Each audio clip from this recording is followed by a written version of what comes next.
जैसा हमारा थंबनेल है उसी के अकॉर्डिंग हमारी वीडियो होगी। हेलो बच्चों, कैसे हैं आप सभी। आप सभी को मेरा नमस्कार।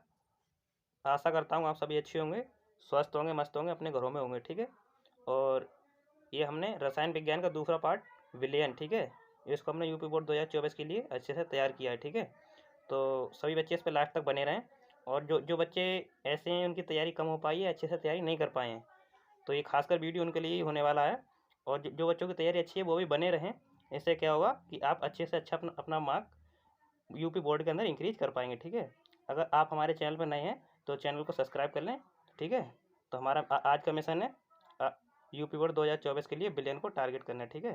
ये हमारा आज लेक्चर 1 है और इसमें हम आपको न्यूमेरिकल भी कराएंगे, वो अगले लेक्चर में कराएंगे। अभी के लिए आप बस इतना ही समझें। तो आज का लेक्चर हम शुरू करते हैं। हमारा पहला प्रश्न है, ताप बढ़ाने पर गैसों का द्रव्यों में विलेयता में हमेशा कमी आने की प्रवृत्ति क्यों होती है। ठीक है। मान लो जब किसी भी सॉल्यूशन में जब ताप बढ़ाते हैं तो उसमें जो गैसें घुली हुई होती हैं उनकी विलेयता में हमेशा कमी आने की प्रवृत्ति होती है। हम इसको आज समझेंगे, पहले इसको पढ़ लेते हैं। ठीक है। ये है, द्रव्यों में गैसों का घुलना एक ऊष्मक्षेपी प्रक्रिया है। ठीक है। ये ला शेतेलिए के नियमानुसार ताप बढ़ाने पर साम दिशा में स्थानांतरित हो जाते हैं। ठीक है। इसमें दाब की कमी आ जाती है जिसके फलस्वरूप विलेयता में सदैव कमी आती है। ठीक है। अब हम आपको इसको समझाते हैं। ठीक है। ये है, ये मान लो ये सॉल्यूशन है हमारा। ठीक है। ये हमारा दे रखा है और इसमें क्या लिखा है, ताप बढ़ाने पर। ठीक है। ताप इसमें बढ़ाने पर विलेयता में सदैव कमी आती है। ऐसा क्यों? गैस के अणु उपस्थित है किसी सॉल्यूशन में, जब इसमें ताप बढ़ाएंगे, ठीक है, तो इसमें क्या होगा, इसमें जो गैस घुली हुई है उसकी विलेयता में हमेशा कमी आती है। ऐसा इसलिए होता है कि इसके अंदर जो गैस घुली होती हैं ऊष्मक्षेपी प्रक्रिया के कारण ये घुली होती हैं। ठीक है। और इसमें क्या होता है, जब इसमें हीट प्रवाहित करते हैं तो इसके अंदर जो गैसों के अणु होते हैं, ठीक है, उनकी गतिज ऊर्जा बढ़ जाती है और वो जल्दी से जल्दी वाष्प में परिवर्तित होकर बाहर निकल जाते हैं। इसी कारण जिसके अंदर उपस्थित गैसें होती हैं उनमें कमी आने की प्रवृत्ति होती है। हमारा दूसरा प्रश्न है, कम दाब तथा उच्च ताप पर जल का बाष्पीकरण तेजी से होता है क्यों, या जल का बाष्पीकरण तेजी से क्यों होता है। ठीक है। इसको हम समझाएंगे, पहले आप इसको पढ़ लीजिए एक बार। ठीक है। इसमें लिखा है, कम दाब तथा उच्च ताप पर, ठीक है, जल के अणुओं की गतिज ऊर्जा बढ़ जाती है जिसके फलस्वरूप जल के अणु वाष्प में बदल जाते हैं और इसी कारण वाष्पीकरण तेजी से होता है। ठीक है। सब क्या होता है इसमें, उच्च ताप और कम दाब पर जल के अणुओं की गतिज ऊर्जा बढ़ जाती है। ठीक है। और जिसके फलस्वरूप वाष्पीकरण तेजी से होता है। इसको हम समझाते हैं आपको। ठीक है। मान लीजिए कोई सॉल्यूशन है, ठीक है, ये हमारा जल है। ठीक है। इसमें क्या है, उच्च ताप पर, उच्च ताप पर और कम दाब पर, ठीक है, क्या होता है, वाष्पीकरण तेजी से होता है। ऐसा क्यों?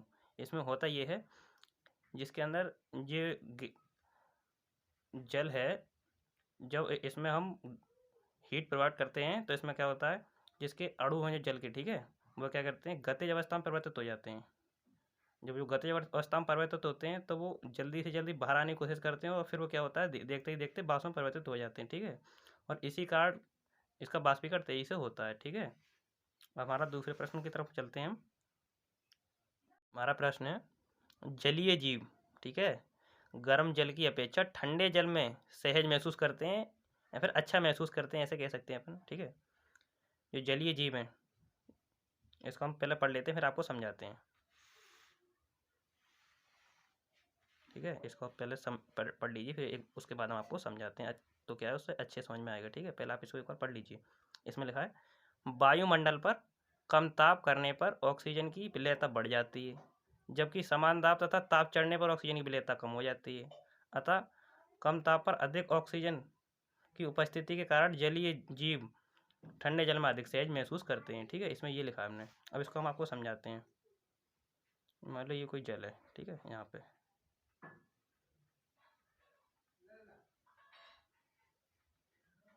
जब अगर इसका जो इसमें गर्मी उत्पन्न होगी, ठीक है, हीटिंग प्रोवाइड होगी इसमें, तो क्या होगा, इसकी अंदर जो ऑक्सीजन की विलेयता है, ठीक है, इसका बाष्पीकरण होगा तो ऑक्सीजन की विलेयता कम होगी, तो ऑक्सीजन क्या है, इसकी बाष्प में परिवर्तित होकर बाहर निकल जाएगी, ठीक है।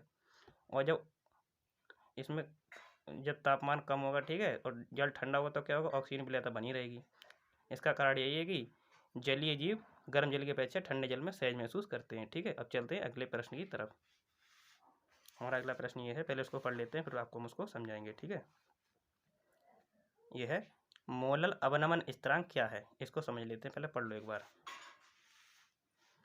यह है किसी विलायक के, ठीक है, किसी विलायक के 1000 ग्राम में किसी विद्युत अपघटय, विद्युत अपघटय ये होते हैं जैसे मान लो NaCl, KCl, जिसके अंदर प्लस चार्ज भी हो माइनस चार्ज भी हो, ये हमारा माइनस, ये हमारा प्लस, ये हमारा प्लस Na और ये हमारा माइनस Cl, ठीक है। इनके अंदर प्लस माइनस दोनों चार्ज होते हैं, उनको कहते हैं विद्युत अपघटय, ठीक है। ये लिखा है किसी विलायक के 1000 ग्राम में किसी विद्युत अपघटय के 1 ग्राम मोल घोलने पर, ठीक है, उसके हिमांक में, ठीक है, हिमांक क्या होता है, फ्रीजिंग पॉइंट, KF, ठीक है, उसके हिमांक में जो अवनमन होता है उससे क्या कहते हैं हम, मोलल अवनमन स्थिरांक, ठीक है। हाँ तो ये है, अतः किसी विलायक का मोलल अवनमन स्थिरांक, इसका ये सूत्र है, ये आप याद कर लेना, इसमें कई न्यूमेरिकल आते हैं, हम अगले लेक्चर में इसको करवाएंगे, ठीक है। अब आपको अभी इसको याद करें, KF, ठीक है, KF क्या है हमारा, मोलल अवनमन स्थिरांक, ठीक है। KF बराबर M, ठीक है, गुणे TF गुणा इसमें है कैपिटल W बटे 1000 गुणा स्मॉल w, ठीक है। अब इसके आप ये समझ लो कि इसका मतलब क्या है, ठीक है। यहाँ हमारा M क्या है, विलय का अणु भार है, ठीक है, और स्मॉल w क्या है, विलय का भार है, कैपिटल W क्या है, विलायक का भार है, ठीक है। डेल्टा TF क्या है, हिमांक में अवनमन है, ठीक है, और KF क्या है, मोलल अवनमन स्थिरांक है, ठीक है। आप इसको याद कर लेना और इसको समझ लेना, तभी आपसे न्यूमेरिकल बन पाएंगे, ठीक है। हमारा अगला प्रश्न ये है, पहले आप इसको पढ़ लीजिए फिर हम आपको समझाते हैं। अर्धपारगम झिल्ली क्या होती है, पहले आप इसको एक बार पढ़ लीजिए। अर्धपारगम झिल्ली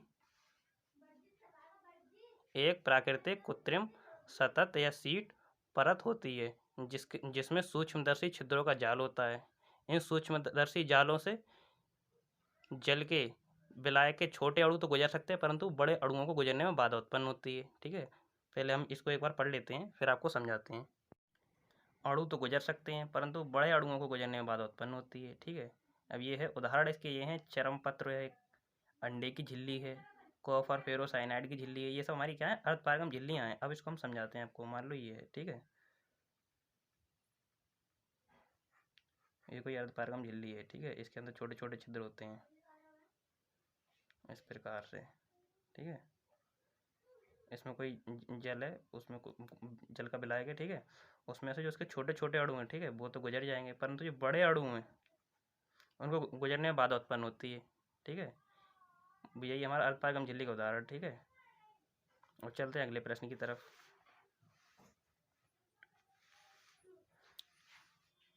हमारा अगला प्रश्न है, मोलरता तथा मोललता में अंतर स्पष्ट कीजिए और उनकी परिभाषा लिखिए, ठीक है, ये है हमारा। अब मोललता क्या है, मोललता क्या होता है, 1000 ग्राम विलायक में घुले विलय के ग्राम मूलों की या अणुओं की संख्या को उस विलयन की मोललता कहते हैं, ठीक है। अब इसका सूत्र आप याद कर लेना, इसमें हम कई न्यूमेरिकल करवाएंगे आपको, बस आप अब इसे याद करें अभी। ये हमारा मोललता, मोललता M बराबर क्या होता है, स्मॉल w गुणे 1000 बटे स्मॉल m गुणा कैपिटल W, ठीक है। अगला प्रश्न ये है हमारा, मोललता, ठीक है, मोललता क्या है, किसी विलयन के, उसमें क्या था, विलायक, ठीक है, किसी विलयन के 1000 मिलीलीटर या 1 लीटर, ठीक है, में घुले विलय के ग्राम अणुओं की या मोलों की संख्या को उसकी मोलरता कहते हैं, ठीक है। ये आपको समझना है, ठीक है। आप इसका न्यूमेरिकल कराएंगे, पहले आप इसका सूत्र पढ़ लीजिए एक बार और याद कर लेना, अगले लेक्चर में कराएंगे इसको हम। मोलरता बराबर क्या होता है, या मोलरता बराबर है स्मॉल w गुणे 1000, ठीक है, बटे स्मॉल m गुणे आयतन लीटर में, इसको बी से प्रदर्शित करते हैं, ठीक है। हमारा अगला प्रश्न ये है, पहले उससे पहले आप इसकी ये समझ लीजिए इसमें अंतर क्या क्या है। इस जो मोललता है ताप के साथ निर्भर नहीं करती है, ठीक है, और जो मोलरता है ताप के साथ निर्भर करती है। आप ये इसका अंतर समझ लेना, ठीक है। क्या है, मोलरता ताप पर निर्भर नहीं करेगी और मोलरता ताप के साथ निर्भर परिवर्तित हो जाती है या निर्भर करती है, ऐसे भी कह सकते हैं, कोई दिक्कत नहीं उसमें। और इसका ये है, क्वथनांक में उन्नयन से आप क्या समझते हैं, ठीक है। क्वथनांक में उन्नयन और विलय के मोलर द्रव्यमान में अंतर स्पष्ट कीजिए, ठीक है। किसी विलायक के कोई आवासशील विद्युत अन अपघटय, वो हम आपको बता चुके विद्युत अन अपघटय क्या होते हैं, जैसे NaCl वगैरह, ठीक है। जैसे मान लो कोई NaCl है, Na प्लस पे Cl माइनस पे, तो ये विद्युत अन अपघटय है, ठीक है। विद्युत अन अपघटय मिलाने पर उसके क्वथनांक में, ठीक है, जो वृद्धि होती है उसे क्वथनांक में उन्नयन कहते हैं। क्वथनांक में उन्नयन क्या होता है, इसमें डेल्टा TB, ठीक है, इसको दर्शाते हैं। इसमें क्या है, विलयन का क्वथनांक माइनस विलायक का क्वथनांक, ठीक है। डेल्टा TB क्या होता है, ये T2 माइनस T1, ठीक है। T2 क्या है इसमें, ये विलयन का क्वथनांक है और T1 क्या है, विलायक का क्वथनांक है, ठीक है। अब चलते हैं आगे, इसको हम आपको समझाते हैं।